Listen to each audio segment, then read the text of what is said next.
Hello students, welcome to Eklavya study point. आज की इस वीडियो में बात करेंगे हम क्लास 12 होम साइंस की।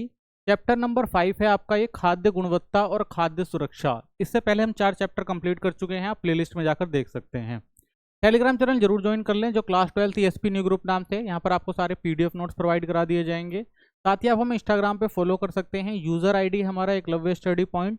तो जो भी आपके क्वेश्चन आप हमसे यहाँ पर पूछ सकते हैं।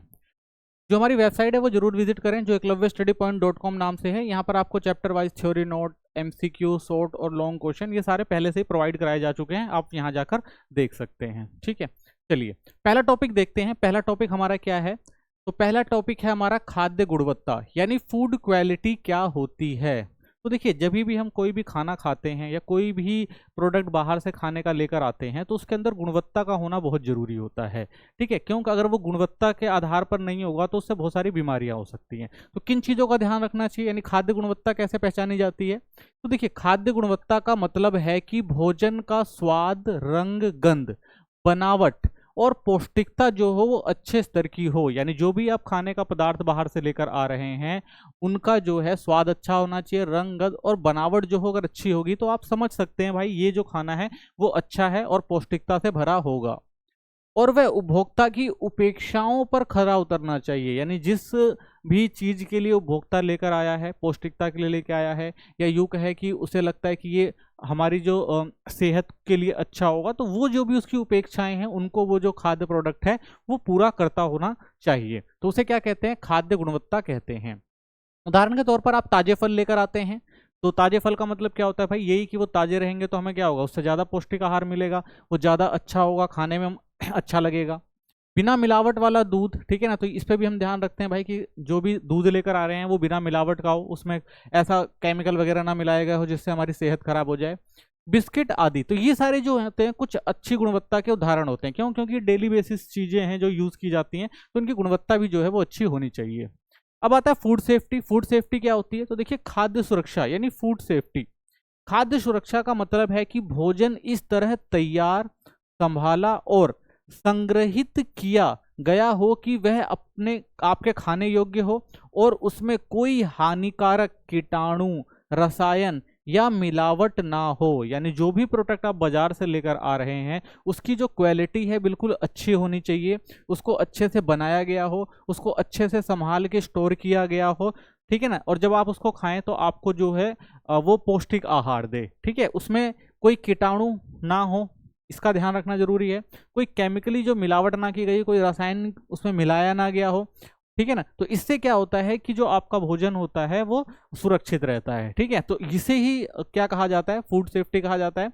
यानी खाना जो भी आप प्रोडक्ट, खाने का जो भी प्रोडक्ट आप मार्केट से लेकर आ रहे हो वो अच्छा हो, ठीक है ना, सेफ्टी वाला हो, ऐसा ना हो कि उसे खाने से आपको नुकसान हो जाए। ठीक है, तो उदाहरण के तौर पर हम देख सकते हैं स्वच्छ पानी से धोया गया सलाद। यानी अगर आप कहीं पे खाना खा रहे हैं रेस्टोरेंट में, तो जो भी आपको सलाद दिया गया हो वो होना चाहिए भाई साफ सुथरा, बिल्कुल ठीक से पकाया गया मांस। ठीक है ना, पकाया गया मांस होना चाहिए। क्यों? क्योंकि अगर थोड़ा सा भी कच्चा रह जाता है तो उसमें जो होते हैं जीवाणु रह जाते हैं जो क्या करते हैं, सेहत को खराब करते हैं। एक्सपायरी डेट से पहले खाया गया भोजन आदि, तो जो भी आप प्रोडक्ट यूज कर रहे हैं, खा रहे हैं, सेवन कर रहे हैं, तो उनमें ध्यान रखें कि भाई वो एक्सपायरी डेट ना हो। क्योंकि हर प्रोडक्ट की जो होती है एक मिनिमम टाइम होता है, मैक्सिमम टाइम होता है, तो उस टाइम के बाद जो है प्रोडक्ट खराब हो जाता है। तो एक्सपायरी डेट का बिल्कुल ध्यान रखना जरूरी होता है। ठीक है, तो इस तरह से हम क्या कर सकते हैं, जो भी खाने की चीज़ है उसको सुरक्षित रख सकते हैं। भोजन और हमारा स्वास्थ्य, तो देखिए भोजन जो हमारे स्वास्थ्य से जुड़ा होता है तो इसका हमारे शरीर पर जो अच्छा और बुरा प्रभाव भी पड़ता है। अगर हम अच्छा भोजन ग्रहण कर रहे हैं तो हमारा शरीर स्वस्थ रहेगा, लेकिन अगर हम वही खराब भोजन कर रहे हैं तो हमारे स्वास्थ्य पर क्या होता है, इसका बुरा प्रभाव भी पड़ता है।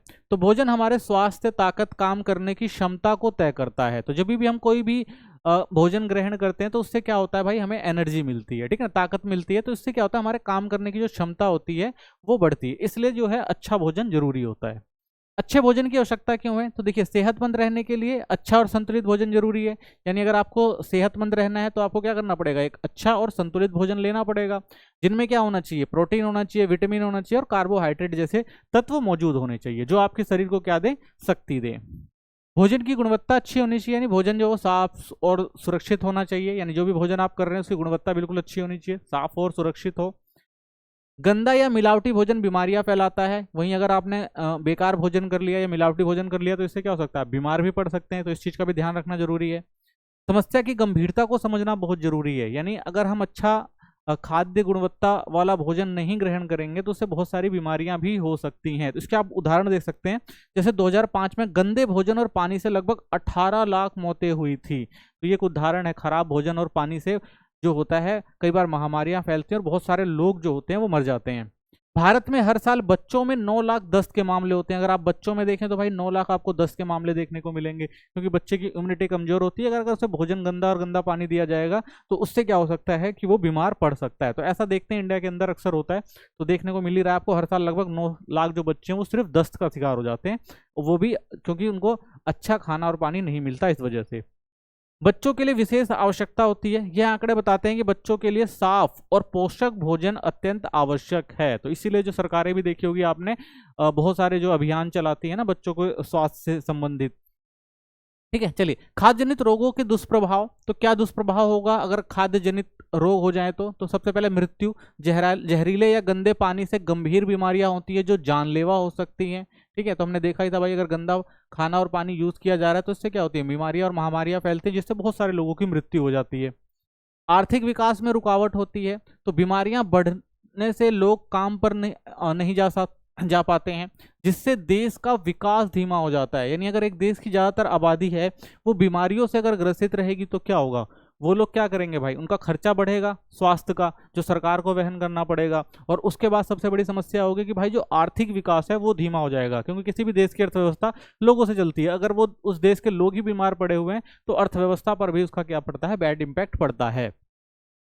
बेरोजगारी और मुकदमेबाजी आपको देखने को मिलती है कई बार। जब किसी होटल या कंपनी का खाना बीमार करता है, यानी किसी भी कंपनी ने अगर कोई प्रोडक्ट बनाया है या कोई भी ऐसा एक होटल है जहां पर कुछ लापरवाही होती है जिससे लोग बीमार पड़ते हैं, तो क्या होता है वहां पर भाई जो भी लोग काम, क्योंकि उस पर क्या होगी, कानूनी कार्यवाही होगी इस होटल के ऊपर या उस कंपनी के ऊपर, तो उससे क्या होगा भाई, बहुत सारे लोगों की नौकरियां जा सकती हैं और कानूनी कार्यवाही हो सकती है। तो कानूनी कार्यवाही होगी भाई, अगर लोगों की जान जा रही है तो होटल हो गया या कंपनी होगी, उस पर कानूनी कार्रवाई तो होगी। जब कानूनी कार्रवाई होगी तो क्या भाई, जो भी स्टाफ में लोग काम कर रहे होंगे तो उनकी नौकरियां चली जाती हैं। व्यापार और पर्यटन में क्षति होगी। अगर किसी जगह पर खाना सुरक्षित नहीं है तो पर्यटक वहां जाना पसंद नहीं करते और व्यापार को भी क्या होगा, नुकसान होगा। ठीक है, तो ये भी एक समस्या आपको देखने को मिलेगी। धन जन में हानि होगी, यानी बीमार व्यक्ति काम नहीं कर पाता है। सबसे बड़ी एक समस्या भाई, जो बीमार व्यक्ति होगा वो काम नहीं कर पाएगा, और जब वो काम नहीं कर पाएगा तो उसके पास पैसे नहीं होंगे। ठीक है, दवा और इलाज में पैसा खर्च होता है, जिससे आमदनी पर असर पड़ेगा भाई। अब उसके पास आमदनी है नहीं, ठीक है, जो भी उसकी सेविंग है वो क्या होगी, इन दवाओं में ही चली जाएगी। तो उससे क्या होगा, उसे आर्थिक नुकसान। कई बार क्या होता है भाई, धन की हानि होती है, और कई बार क्या होता है बीमारी से जो है मृत्यु भी हो जाती है, तो उससे जन की भी हानि होती है। तो ये भी एक समस्याएं हैं खाद्य जनित जो रोग होते हैं उनकी, तो इसका भी हमें बिल्कुल ध्यान रखना है। खाद्य सुरक्षा और गुणवत्ता का महत्व क्या है, तो देखिए खाद्य सुरक्षा और गुणवत्ता सिर्फ घर के लिए ही जरूरी नहीं है, बल्कि खाद्य उद्योगों जैसे होटल हो गए, ठीक है ना, पैकिंग फैक्ट्रियां होती हैं जहां पर फूड प्रोडक्ट्स को जो पैकेट में रखा जाता है, रेस्टोरेंट हो गए, और यहाँ और भी जरूरी है। तो भाई यहाँ पर जो है और ज़्यादा जरूरी है, क्योंकि यहाँ पर ज़्यादा लोग जो हैं वो खाने के लिए जाते हैं, ज़्यादा प्रोडक्ट यूज़ किए जाते हैं यहाँ के, तो इसलिए यहाँ पर और ज़्यादा जरूरी हो जाता है कि भाई खाद्य गुणवत्ता का ध्यान अच्छे से रखा जाए। तो सबसे पहले समझते हैं क्यों बदलती जीवन शैली और खान पान बदल रहा है आज के टाइम में। तो आजकल लोग जल्दी में रहते हैं और बाहर खाना ज़्यादा खाते हैं, जैसे होटल, रेस्टोरेंट या स्ट्रीट फूड आदि का चलन बढ़ गया है। इसलिए साफ, सुरक्षित और गुणवत्तापूर्व खाना जरूरी है। यानी आजकल लोग क्या है भाई, आजकल लोग आप देखते हैं कि बाहर खाना ज़्यादा पसंद करते हैं। लोगों के पास टाइम नहीं होता, लोग काम में ज़्यादा बिजी होते हैं। तो जो लोग ज़्यादातर क्या होते हैं कि लाइफस्टाइल की वजह से भी कह सकते हैं कि बहुत सारे लोग जो होते हैं वो बाहर खाना खाते हैं। तो इसलिए यहाँ पर जो है लोग ज़्यादा जाते हैं, तो लोगों की सुरक्षा के लिए खाद्य गुणवत्ता का होना भी जरूरी है।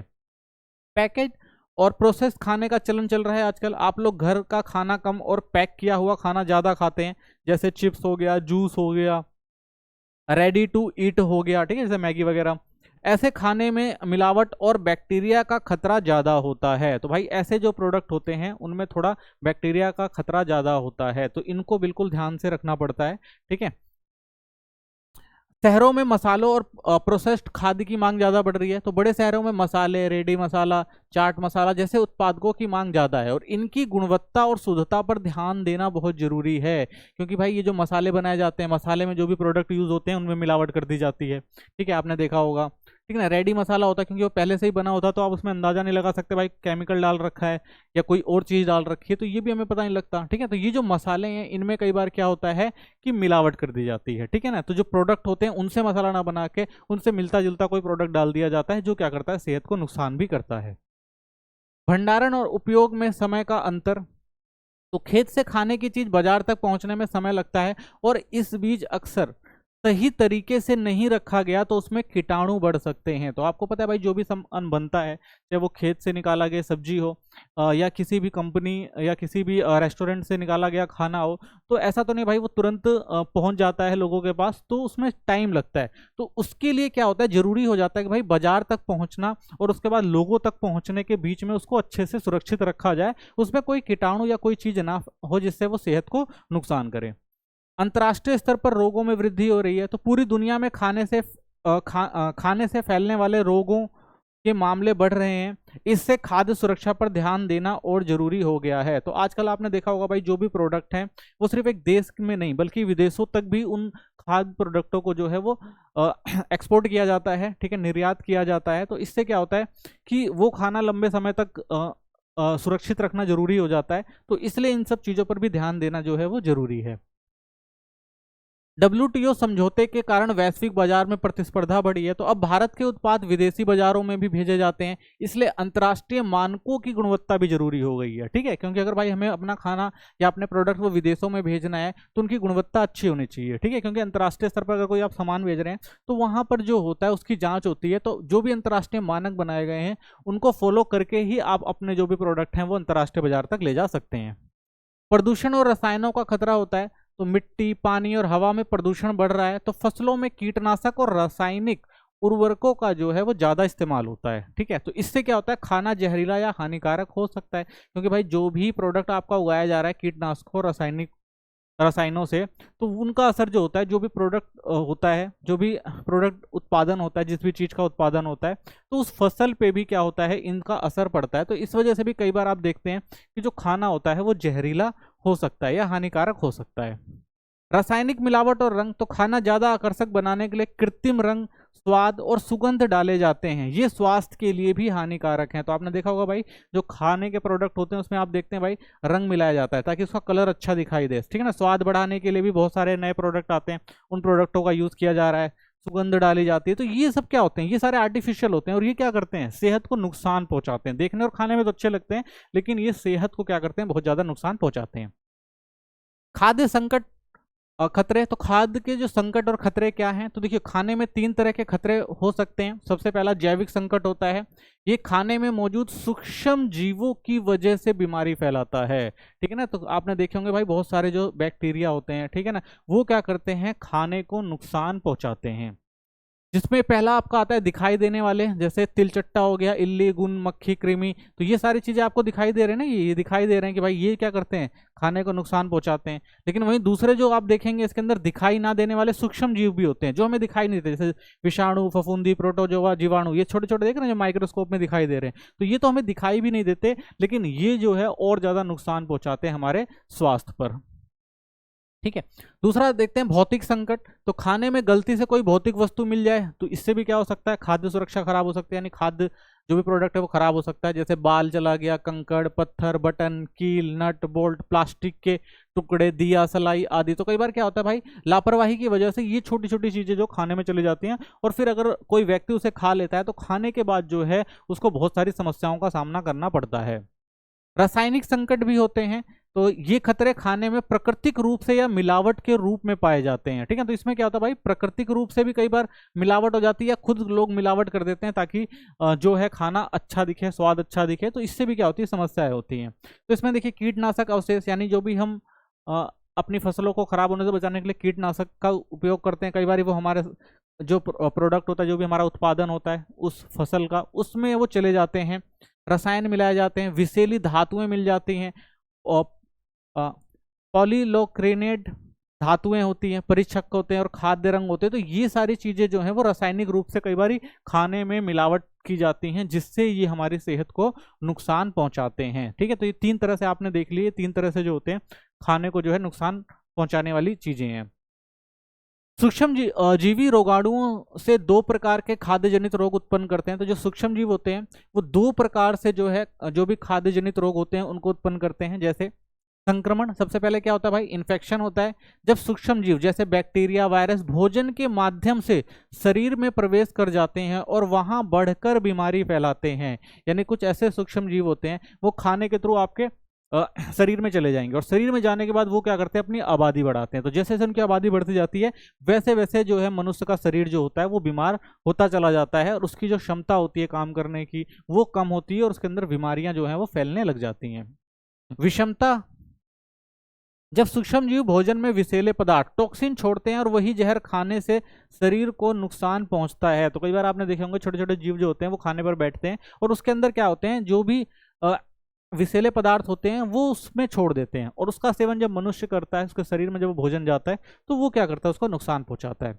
उदाहरण के तौर पर अगर संक्रमण देखें तो साल्मोनेला, ई कोलाई बैक्टीरिया से होने वाले रोग जो होते हैं ये संक्रमण के होते हैं। और विषाक्तता की बात करें तो क्लोस्ट्रीडियम बैटुलिनियम द्वारा उत्पन्न बैटुलिज्म। ठीक है, तो ये 2 प्रकार की जो देखते हैं हम बीमारियां 2 तरह से जो फैलाते हैं जो सूक्ष्म जो जीव होते हैं। ठीक है, खाद्य संक्रमण क्या होता है, तो देखिए जब कोई व्यक्ति संदूषित यानी गंदे खाद्य पदार्थ को खा लेता है और उसमें मौजूदा सूक्ष्म जीव जैसे बैक्टीरिया शरीर में प्रवेश कर जाते हैं और बीमारी पैदा करते हैं तो उसे क्या कहते हैं, खाद्य संक्रमण कहते हैं। यानी आपने कोई भी विषैला खाना खाया, आपके शरीर में गया और शरीर में जाने के बाद क्या कर रहा है, वो बीमारी फैला रहा है और वो क्या कर रहा है, अपनी आबादी बढ़ा रहा है, तो उसे क्या कहा जाता है, खाद्य संक्रमण कहा जाता है। ठीक है, तो बहुत सारे जीव आपको देखने को मिलेंगे ऐसे होते हैं। उदाहरण के तौर पर साल्मोनेला, ये एक होता है जीवाणु, ठीक है ना, जो क्या करता है आपके शरीर के अंदर जाके अपनी आबादी बढ़ाता है और आपको क्या करता है, बीमार करता है।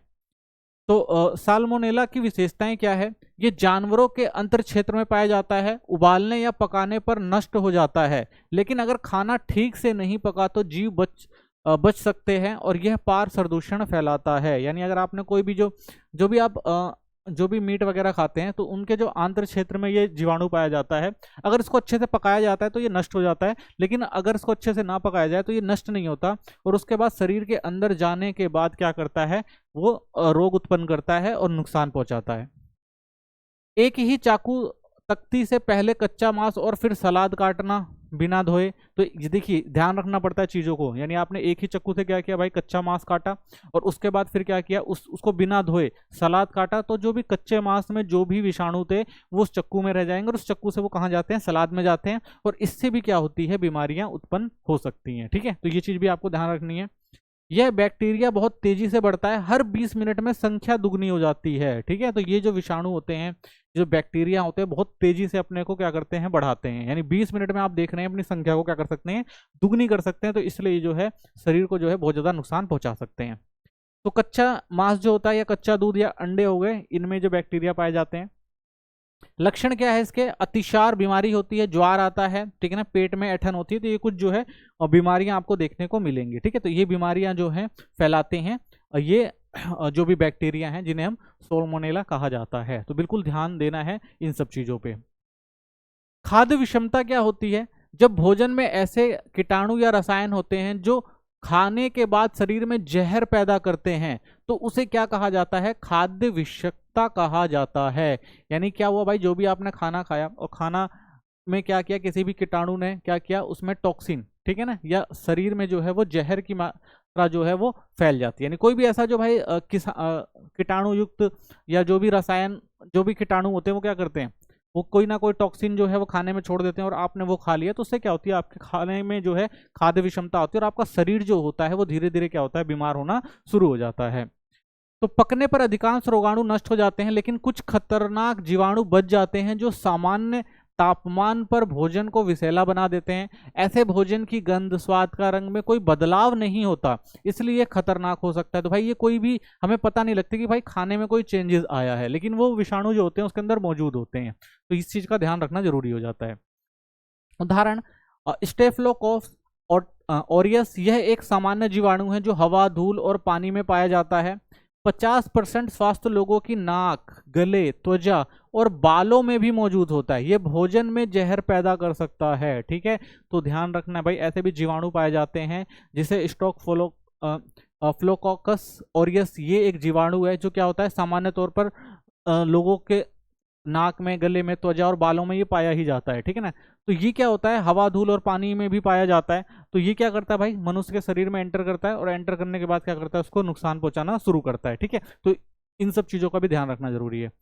परजीवी भी बीमारियां फैला सकते हैं, जैसे फीताकृमि। अगर कोई व्यक्ति संक्रमित सुअर का मांस खाता है तो वह इस परजीवी से बीमार हो सकता है। तो फीताकृमि भी जो होता है वो एक तरह का जीवाणु होता है, वो भी कच्चे मांस में पाया जाता है। खासतौर में आप देखें तो सुअर का मांस, तो आपने देखा होगा कई बार जो है ना फ्लू फैलते हैं। ठीक है ना, तो ये सारे जो फ्लू होते हैं वो क्या होते हैं, इसी के कारण होते हैं भाई, कि अगर आपने ऐसा भोजन ग्रहण कर लिया जिसमें ये पहले से मौजूद है तो वो क्या करेंगे, आपके शरीर में जाएंगे और अपनी संख्या को बढ़ा के आपको क्या करेंगे, नुकसान पहुंचाएंगे। तो परजीवी जो होते हैं इनका भी ध्यान रहे, यानी जो दूसरों के ऊपर निर्भर होते हैं, यानी परजीवी आपको पता ही है कि जो क्या होता है, किसी भी जो भी एक जीव जंतु होते हैं उनको अपना खाना बनाते हैं, और वही अगर आपके शरीर में एंटर कर जाएंगे तो वो क्या करेंगे, नुकसान पहुंचाएंगे और बीमारी पहुंचाएंगे ही पहुंचाएंगे। ठीक है, तो इन चीजों का भी ध्यान रखना जरूरी है। कीड़े द्वारा अनाज और दालों को नुकसान पहुंचाया जाता है। कीड़े अनाज को सड़ा देते हैं जिससे वह खाने लायक नहीं होता। तो आपने देखा हो भाई, बहुत सारा अनाज जो होता है जिसमें कीड़े पड़ जाते हैं और वो क्या करते हैं, धीरे धीरे उस खाने को सड़ा देते हैं। ठीक है, तो वो भी क्या होता है, बीमारी का कारण बन सकता है। जैविक खाद्य संकट और खाद्य जनित रोग। तो भाई जैविक खाद्य संकट क्या है, जैविक खाद्य संकट वे होते हैं जो वायरस, बैक्टीरिया, परजीवी जैसे जीवों से फैलते हैं। ये भोजन के जरिए शरीर में पहुंचते हैं और बीमारी फैलाते हैं। हमारे देश में कानून तो हैं पर ये समस्या आज भी बनी हुई है। तो भाई इन सब चीज़ों से क्या होता है, किसी भी एक स्वस्थ व्यक्ति जो होता है वो बीमार पड़ता है। तो इसलिए इनका ध्यान बहुत जरूरी हो जाता है देना, कि भाई हमारे खाने या जो भी भोजन पदार्थ हैं उनमें ये सारी चीज़ ना आए। और इसके लिए बहुत सारे कानून भी हमारे देश में बनाए गए हैं, लेकिन फिर भी हमें जो है समस्या का सामना करना पड़ता है। तो जैविक खाद्य जनित रोगों के प्रमुख कारण क्या हैं, तो सबसे पहले देखिए, इंसान और जानवरों के संपर्क से नए रोगाणु बनते हैं। रोगाणु खाने की चीज़ों में आ जाते हैं। तो आजकल आप देखते हैं लोग, इंसान और जानवर जो है वो एक साथ रहते हैं, तो इनकी वजह से, इनके संपर्क में आने की वजह से भी क्या होते हैं, ये रोगाणु जो फैल रहे हैं। दूसरा, गलत तापमान और नमी और अधपका या गंदे बर्तन में रखा खाना जल्दी खराब हो जाता है, या फ्रिज भंडारण सही से ना हो तो भी बीमारी फैल जाती है। तो कई बार क्या करते हैं लोग भाई, लापरवाही करते हैं, जो खाना होता है वो सही जगह नहीं रखा जाता, अच्छे तापमान में नहीं रखा जाता, या सही से बनाया या पकाया नहीं जाता है, तो ये भी क्या करता है, स्वास्थ्य को नुकसान करता है। बच्चे, बूढ़े और बीमार लोग जल्दी बीमार पड़ते हैं। तो कमजोर इम्यूनिटी से बीमारी का खतरा बना रहता है। तो भाई जो बच्चे, बूढ़े हैं और बीमार हैं उनको उनके स्वास्थ्य पर ज़्यादा ध्यान देने की जरूरत है। उनकी इम्यूनिटी कमजोर होती है, अगर उन्हें अच्छी गुणवत्ता का खाना नहीं दिया जाएगा तो वो जल्दी बीमार पड़ते हैं। अनुवांशिक बदलाव से बैक्टीरिया कभी कभी अपने जीन में बदलाव कर लेते हैं, इससे नए ज़्यादा खतरनाक रोगाणु बनते हैं। ये इलाज से जल्दी ठीक नहीं होते। तो भाई आजकल क्या है कि अनुवांशिक बहुत सारे बदलाव आ रहे हैं, जिससे विषाणु होते हैं वो भी अपग्रेड हो जाते हैं, और उसके बाद क्या होता है, उनको जो है खत्म करना भी बहुत ज़्यादा मुश्किल हो जाता है, उनके लिए कोई इलाज नहीं होता, तो वो क्या करते हैं, और ज़्यादा नुकसान पहुंचाते हैं। ठीक है, जैसा आपने देखा ही था, कोरोना वायरस जो था उसने भी ऐसे कर लिया था भाई, कि उसने अपने अनुवांशिकता में बदलाव करके वो ऐसा हो गया था भाई कि उससे निपटना बड़ा मुश्किल हो रहा था, तो बहुत टाइम लगा उसको ठीक करने में। नई खाने की आदतें और वैश्वीकरण से विदेशी खाना खाने नए रोगाणु शरीर में आते हैं, इसमें कई जगहों पर बीमारियां फैलती है। तो भाई आजकल वैश्वीकरण हो गया है, तो एक देश का खाना दूसरे देश में जा रहा है, तो लोग उसके शिकार भी बन रहे हैं। ठीक है, तो इससे भी बहुत सारी बीमारियां फैल रही हैं, जैसे ई कोली बैक्टीरिया। तो इससे भी क्या होता है, समस्याएं उत्पन्न हो सकती हैं। तो इसलिए जो भी खाना खा रहे हैं आप, जो भी खाद्य पदार्थ हैं उनका अच्छे से चयन करना, उनको अच्छे से देखना, उनकी खाद्य गुणवत्ता को देखना, फूड सेफ्टी को देखना बहुत ज़्यादा जरूरी हो जाता है। खाद्य संदूषण और खाद्य मिलावट अपमिश्रण। तो देखिए, एक सबसे बड़ी समस्या जो है खाद्य संदूषण और खाद्य मिलावट की है। ठीक है ना, यानी जो भी आप भोजन खा रहे हैं या जो भी आप प्रोडक्ट यूज कर रहे हैं खाने का, उसमें आपको क्या है, कई सारी मिलावट देखने को मिलती है। ठीक है, तो समझते हैं खाद्य संदूषण क्या होता है और खाद्य मिलावट क्या होती है। तो देखिए, खाद्य संदूषण खाना बनाते, रखते या पैक करते समय गलती से हानिकारक चीज़ों का मिलना। ठीक है, कई बार हम खाना जो पैक करते हैं या रखते हैं तो उसमें कई बार हानिकारक चीज़ें आ जाती हैं, तो उसे क्या कहा जाता है, खाद्य संदूषण कहा जाता है। और खाद्य मिलावट क्या होती है? जानबूझकर या अनजाने में खाने खराब या सस्ती चीजें मिलाना। तो कई बार भाई दुकानदार जो होते हैं वो क्या करते हैं, खाने के प्रोडक्ट में मिलावट कर देते हैं ताकि ज्यादा मुनाफा हो, तो उसे क्या कहा जाता है? खाद्य मिलावट कहा जाता है। तो कौन सी मिलाने वाली चीजें होती हैं? तो देखिए, खाद्य संदूषण में रसायन, कीटाणु, धूल, लकड़ी, पत्थर, कीटनाशक आदि, इन सब चीजों की मिलावट हो सकती है। वहीं जब हम खाद्य मिलावट की क्या करते हैं तो भाई पानी मिलाया जाता है, जैसे दूध में सस्ते पदार्थ यानी महंगे जो प्रोडक्ट होते हैं उसमें सस्ते पदार्थ मिक्स कर दिए जाते हैं। नकली रंग, पोषक तत्व निकाल लिया जाता है, जैसे दूध वगैरह होते हैं ना उनमें क्रीम वगैरह निकाल लेना, जो भी पौष्टिक आहार निकाल लेना। तो ये क्या होती है? खाद्य मिलावट या अपमिश्रण होता है। स्वास्थ्य पर क्या असर पड़ता है? तो भाई खाद्य संदूषण से बहुत हानिकारक और बीमारियां फैलने वाला है, ठीक है ना, बहुत सारी बीमारियां फैल सकती हैं। खाने की गुणवत्ता और पोषण जो होता है वो घट जाता है, ठीक है ना, मिलावट करने से। ठीक है, उदाहरण जैसे खाने में कीड़े, पत्थर, गंदगी या कीटनाशक जो मिल जाना, ये क्या कहलाता है? खाद्य संदूषण कहलाता है। वहीं जब खाद्य मिलावट की क्या कहते हैं? दूध में पानी मिलाना, तेल में सस्ते तेल मिलाना, ठीक है, तो ये क्या है? खाद्य मिलावट है। इरादा क्या होता है? गलती से या लापरवाही से भी हो सकता है। तो ये जो चीजें होती है, खाद्य संदूषण जो होता है वो गलती या लापरवाही से होता है। वहीं जो खाद्य मिलावट होती है जानबूझकर मिलाया जाता है या घटक निकाले जाते हैं, ठीक है, तो ज्यादा प्रॉफिट के लिए ये काम किया जाता है, ठीक है। तो एग्जाम्पल याद रख लेना। खाद्य गुणवत्ता क्या है? तो खाद्य गुणवत्ता से मतलब है खाने की वो विशेषताएं जो उपभोक्ता खरीदने वालों के लिए और से अच्छा या खराब बनाती है। तो खाद्य गुणवत्ता का मतलब भाई जो भी खरीद रहा है, जो भी उपभोक्ता है, उसको जो भी सामान मिला है वो अच्छा है या खराब है, वो क्या कहलाता है? उसकी खाद्य की गुणवत्ता कहलाता है, ठीक है ना, उसकी क्वालिटी क्या है। तो खाद्य गुणवत्ता के प्रकार क्या होते हैं? तो सकारात्मक गुण देखते हैं, कुछ अच्छे गुण और कुछ नकारात्मक गुण देखते हैं। तो भाई जो भी आपका खाद्य प्रोडक्ट है, रंग व खुशबू सुगंध अच्छी आ रही है तो अच्छे गुण होते हैं उसके। बनावट व आकार अच्छा है तो कहेंगे भाई वो क्या है? अच्छा है, सकारात्मक गुण है इसका, ठीक है ना। स्वाद और व रुचि बनी रहती है उस खाने के अंदर तो कह सकते हैं भाई वो सकारात्मक गुण है खाद्य क्वालिटी का। नकारात्मक क्या होता है? सड़ना, यानी अगर खराब हो गया। संदूषण यानी गंदगी या कीटाणु उसके अंदर आ गए। अपमिश्रण, मिलावट कर दी गई। खाद्य सुरक्षा से जुड़े खतरे हो गए। तो ये सारे क्या होते हैं? नकारात्मक। तो खाद्य गुणवत्ता में ये सकारात्मक गुण होते हैं और ये नकारात्मक गुण होते हैं, ठीक है, तो इनको आपको याद रखना है। खाद्य सुरक्षा और गुणवत्ता का महत्व क्यों जरूरी है भाई? खाद्य की जो सुरक्षा भी जरूरी है और गुणवत्ता भी जरूरी है। क्यों? क्योंकि खाद्य सुरक्षा और गुणवत्ता बहुत जरूरी है ताकि खाना सुरक्षित और अच्छा हो, ठीक है, तो इसलिए जरूरी है। सरकार और खाद्य संगठन खास नियम मानक बनाते हैं ताकि खाना खराब या मिलावटी ना हो। तो सरकार ने बहुत सारे मानक बना रखे हैं कि भाई जो भी प्रोडक्ट है उसकी क्वालिटी अच्छी होनी चाहिए और सभी को सुरक्षित और पोषक भोजन मिल सके। तो इसलिए गवर्नमेंट ने भी क्या है, बहुत सारी एजेंसियां बनाई हुई हैं और उन एजेंसियों का काम ये है कि भाई वो देखें कि जो भी मार्केट में प्रोडक्ट आ रहा है वो सही है या गलत तो नहीं है। क्यों? क्योंकि उससे लोगों की सेहत जो होती है वो खराब हो सकती है। तो खाद्य सुरक्षा के लिए ध्यान देने वाली आसान बातें, तो किन किन चीजों पर ध्यान देना जरूरी है? कच्चे माल और पानी की गुणवत्ता पर ध्यान दें। खाना बनाने से पहले यह सुनिश्चित करें कि उपयोग किया गया पानी और सामग्री अच्छी और साफ हो। तो जो भी आप प्रोडक्ट यूज कर रहे हैं, कच्चा माल यूज कर रहे हैं, वो अच्छी क्वालिटी का होना चाहिए और साफ किया जाना होना चाहिए ताकि वो बीमारी ना फैलाए। साफ सफाई का ध्यान देना जरूरी है। खाना बनाने और रखने की जगह, वहां काम करने वाले लोग, बर्तन और मशीनों, सब कुछ साफ सुथरा होना चाहिए। यानी जो भी खाना बनाने के लिए जो भी जिन भी चीज़ों का उपयोग किया जा रहा है उनको बिल्कुल साफ और सुथरा रखना चाहिए ताकि उसमें गंदगी ना फैले। खाने को सही तापमान पर रखना जरूरी है। तो भोजन को जरूरत के अनुसार गर्म या ठंडा रखें ताकि वह खराब ना हो सके। तो जो भी प्रोडक्ट है, जो भी खाने का प्रोडक्ट है, उस पर ध्यान देखना भाई, इसको गर्म रखना है या ठंडा रखना है और किस टेम्परेचर पर रखना है ताकि वो खराब ना हो। तो इसका ध्यान रखना जरूरी हो जाता है। खाद्य स्वास्थ्य का ज्ञान, खाने से जुड़ी स्वास्थ्य संबंधी बातें जानना जरूरी है, जैसे कि बैक्टीरिया कैसे फैलते हैं या कौन सा खाना कब खराब हो सकता है, तो जानना भी जरूरी है, ठीक है। तो नॉलेज का होना भी जरूरी है, खाद्य स्वास्थ्य का ज्ञान होना बहुत जरूरी है। सेवा के अच्छे तरीके, तो खाना परोसने और देने का तरीका साफ सुथरा और सुरक्षित होना चाहिए, ठीक है ना, तो सही जगह पे और अच्छे से खाना परोसा जाना चाहिए, ठीक है, तो वो भी जरूरी है। खाद्य मानक क्या है?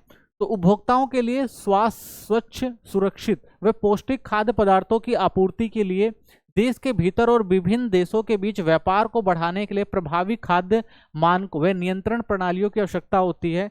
खाद्य मानकों के 4 स्तर हैं, ठीक है। तो देखिए जो भी प्रोडक्ट बनाया जा रहा है वो अच्छा हो, ठीक है, उसकी क्वालिटी अच्छी है, तो इसके लिए क्या करता है, मानकों की जरूरत होती है। तो हर एक देश के अंदर जो वहाँ की सरकारें होती हैं वो कोई ना कोई मानक तय करती हैं कि भाई जो खाद्य प्रोडक्ट हैं वो बिल्कुल सही से हों, सही से बनाए जाएं और जो भी नियम बनाए गए हैं उन नियम और प्रणालियों का जो है अच्छे से ध्यान रखा जाए, ठीक है। तो ये कौन सुनिश्चित करता है? ये उस देश की सरकार सुनिश्चित करती है। तो भारत में खाद्य मानक के 4 स्तर हैं।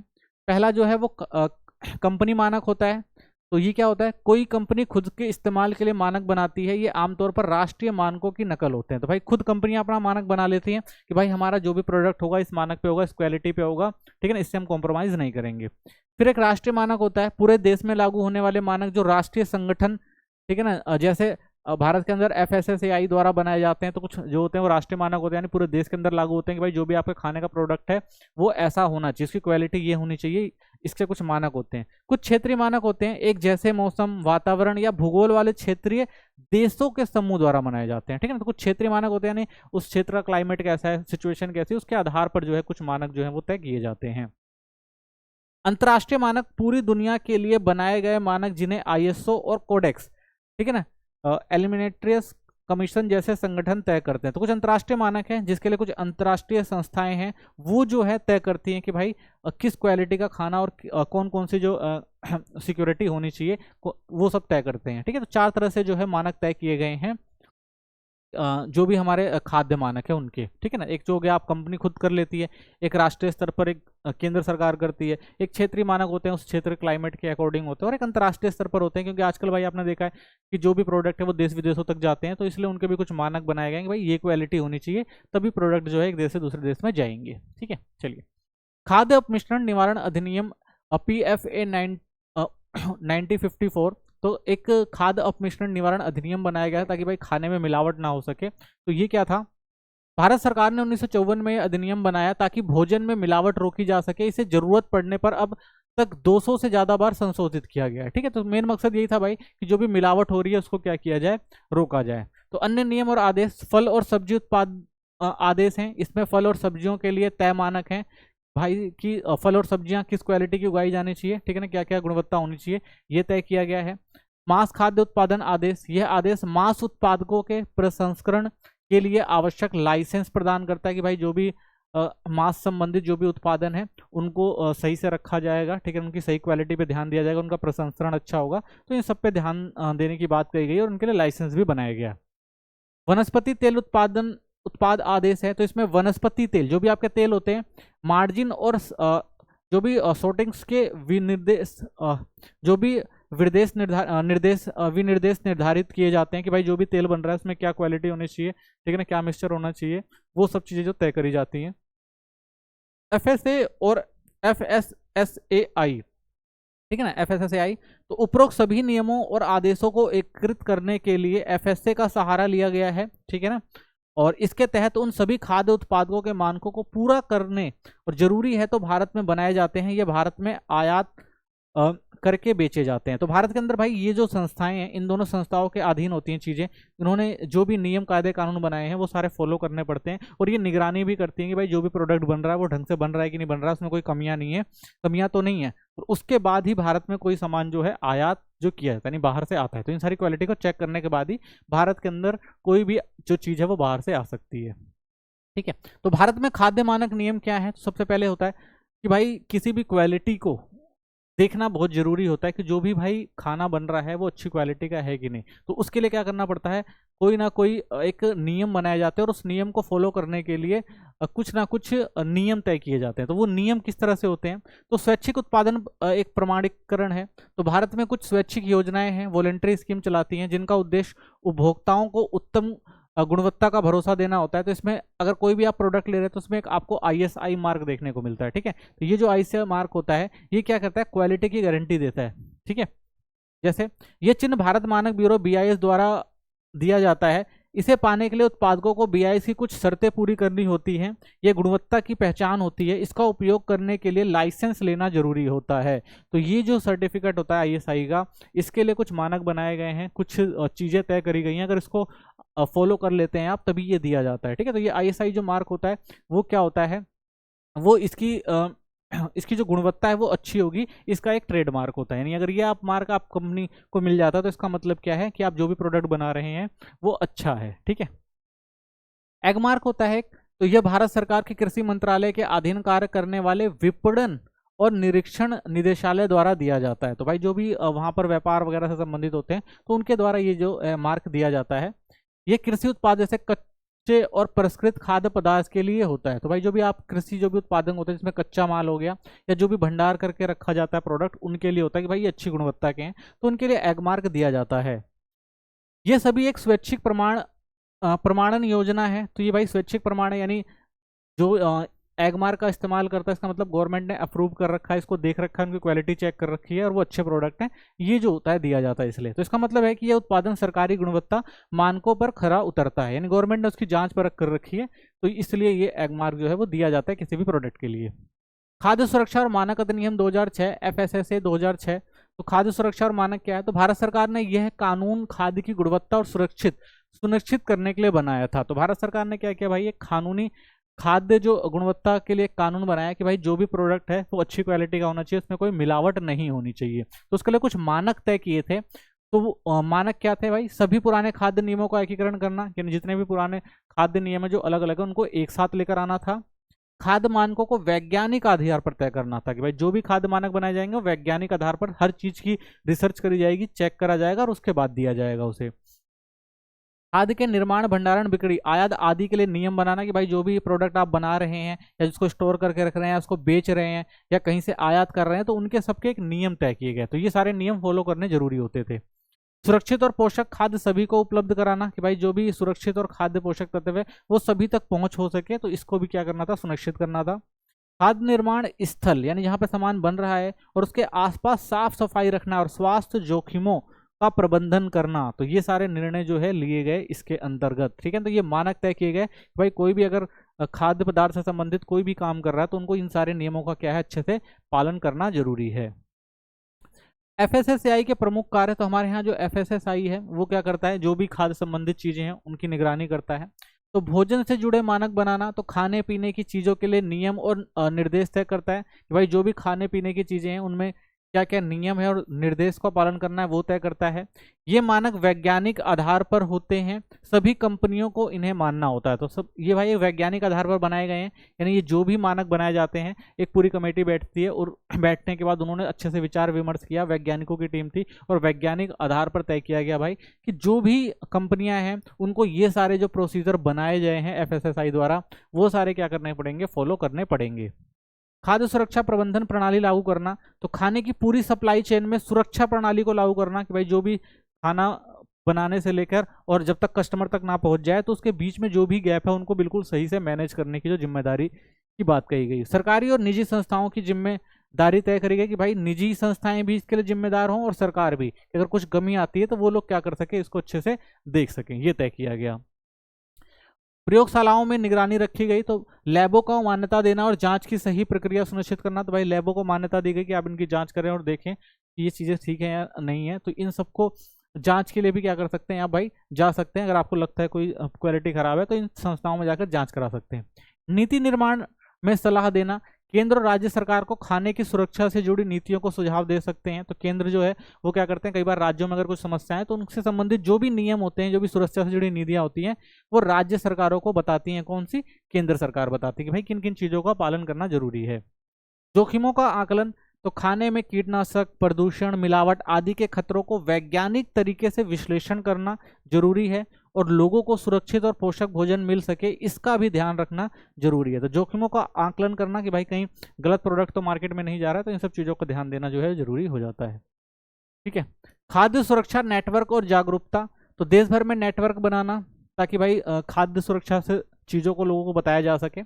तो पंचायत से लेकर राज्य स्तर तक सूचना और शिकायत प्रणाली स्थापित करना कि भाई अगर कोई शिकायत आ रही है तो उसके निवारण के लिए कुछ जगह बनाई जाए जहां पर लोग क्या कर सके भाई, सूचना दे सके या शिकायत कर सके, ताकि उन सब चीज़ों को देखा जा सके भाई कोई चीज़ गलत तो नहीं हो रही है।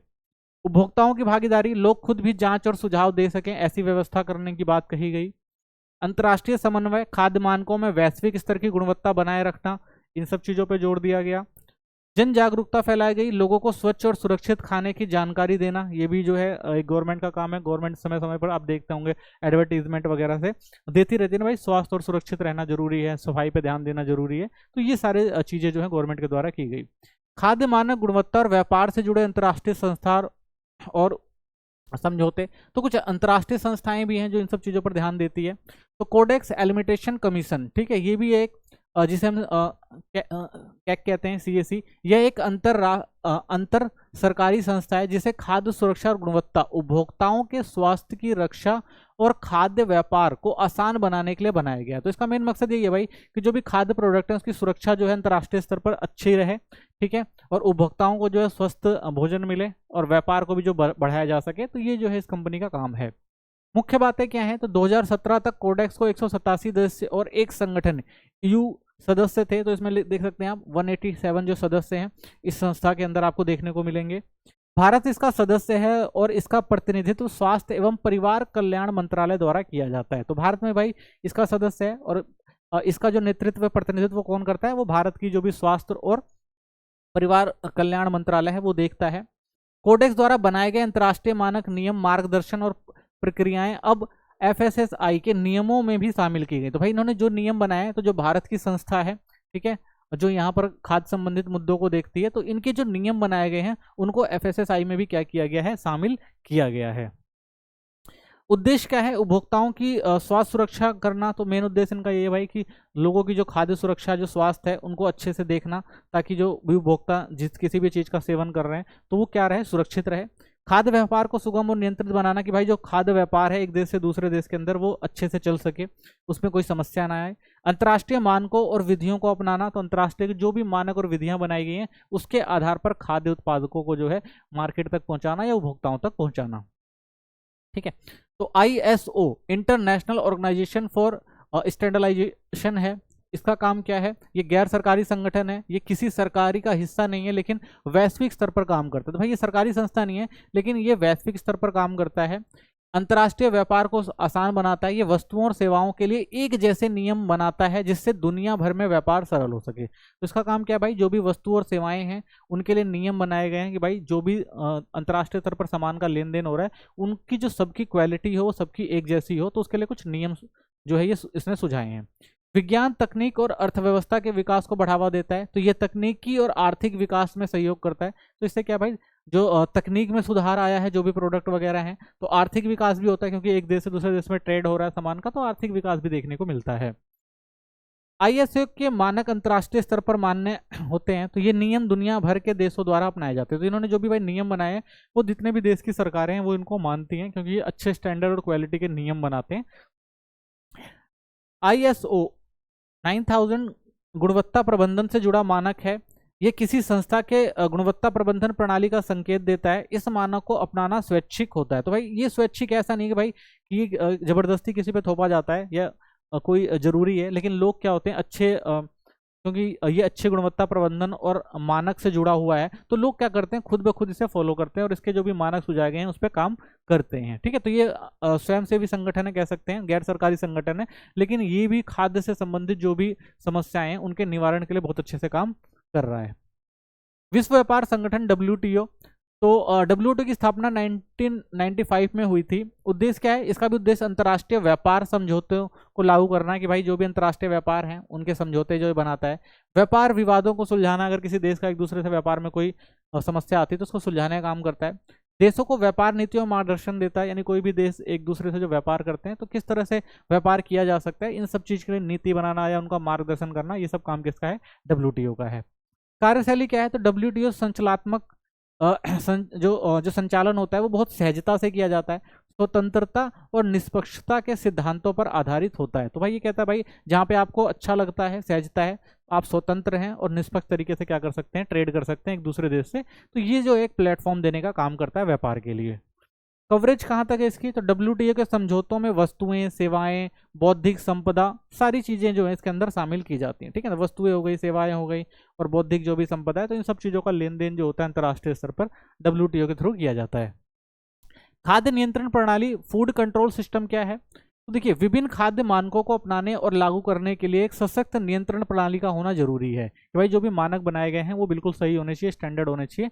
तो इसके लिए जो है एक नियंत्रण प्रणाली का बनाना जरूरी था। तो खाद्य परीक्षण, तो मानक के अनुसार जांच करना, यानी जो भी खाद्य परीक्षण है वो करना जरूरी है, कोई भी प्रोडक्ट अगर बन रहा है तो खाद्य उत्पादकों की गुणवत्ता और मानकों की संगतता निरीक्षण द्वारा प्रमाणित किया जाता है, कि भाई जो भी खाद्य उत्पादन हो रहे हैं तो उनकी गुणवत्ता और मानक को समय समय पर देखना जरूरी है, कि भाई जो भी प्रोडक्ट बनाए जा रहे हैं वो सही है या नहीं है, तो ये जरूरी है। उत्पादन के वितरण पे भी निगरानी रखना, यह सुनिश्चित किया जाए कि खाद्य उत्पादन जो भी संसाधन है, जो भी भंडारण है, जो भी वितरण है, वो कानूनी नियमों का पालन किया जा रहा है कि नहीं किया जा रहा है। इस चीज़ पे ध्यान देता है कि भाई जो भी संसाधन है उसका उत्पादन हो रहा है, वो सही स्तर पर हो रहा है कि नहीं हो रहा है, उसको अच्छे से रखा गया है कि नहीं रखा गया है, ठीक है ना, कानूनी जो भी नियम बनाए गए हैं उसके अनुसार हो रहा है कि नहीं हो रहा है। तो ये सब चीज़ें जो है वो खाद्य नियंत्रण वाला किया जाता है।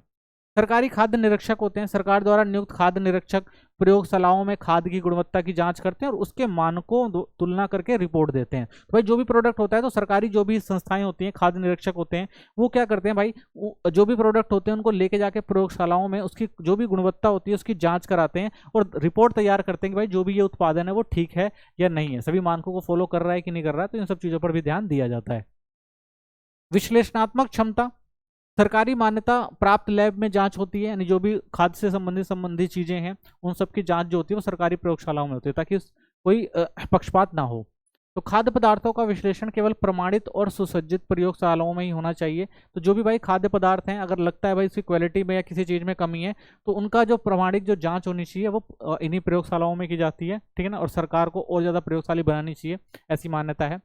प्रशिक्षित कर्मचारियों का होना जरूरी है। तो लैब में काम करने वाले कर्मचारियों को प्रयोगशाला प्रबंधन, साथ ही भौतिक, रासायनिक और सूक्ष्म जीवी परीक्षक का ज्ञान भी होना चाहिए। तो भाई जो भी इसके अंदर है तो उसके लिए जो काम कर रहा है तो उसके अंदर ये विश्लेषणात्मक क्षमता का होना जरूरी है, ठीक है। सबसे पहले एक तो सरकारी मान्यता में जांच होनी चाहिए और दूसरी चीज क्या है कि भाई जो भी कर्मचारी हैं वो प्रशिक्षित हो, उनको हर चीज की जानकारी होनी चाहिए, तभी वो अच्छे से क्या है बता पाएंगे कि भाई जो भी खाद्य उत्पादन है वो सही है खराब है। तो परीक्षण का ज्ञान होना भी जरूरी है। खाद्य सुरक्षा प्रबंधन प्रणालियां, तो खाद्य सुरक्षा के कौन कौन से प्रबंधन प्रणालियां हैं, तो खाद्य श्रृंखला के हर चरण पर सुरक्षा और गुणवत्ता सुनिश्चित करना कि भाई जो भी प्रोडक्ट बना है और उसके बाद मार्केट में गया है या उसके बाद उपभोक्ता तक गया है, तो हर चरण में जो है अच्छे से ध्यान रखना कि भाई जो भी प्रोडक्ट है वो सही से रहे। तो इसके लिए क्या किया गया भाई, उत्तम निर्माण पद्धतियां जिसे GMP कहा जाता है, गुणवत्ता बनाए रखने के लिए एक प्रणाली है, मिलावट और गलत लैबिंग को रोकने में मदद करती है, निर्माता द्वारा नियमों का पालन सुनिश्चित कराती है, ठीक है। तो ये उत्तम निर्माण पद्धति है, इसका उपयोग करके आप क्या कर सकते हैं, एक अच्छी जो खाद्य सुरक्षा प्रबंधन कर सकते हैं।